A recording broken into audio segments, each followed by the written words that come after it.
দোকানদার ভাই খাতা আছে নি? আছে, এই নাও। रुको जरा। কয় পৃষ্ঠা আছে? ওখানে 20 পৃষ্ঠা আছে। আচ্ছা তাহলে গুইনা দেখি।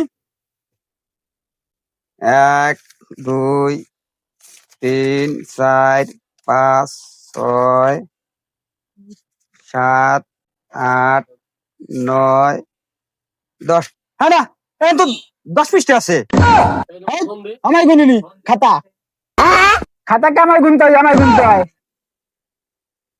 1 2 3 4 5 6 सबर करो। 19 बोला धक्का मुक्की नहीं 20 करने का। আমার গুনতে হয়। ও বুঝছি, তাহলে খাতা দিলাম। তাহলে এই যে পয়সা নেন। এই এখানে 10টা আছে, খাতার দাম 20 টাকা। এই তা কেউ ভাবে করে নি, তাই ভাবে গুনতে হয়। এই পাশে 10টা, এই পাশে 10টা, এইভাবে গুনতে হয়। अच्छा ठीक है समझ गया।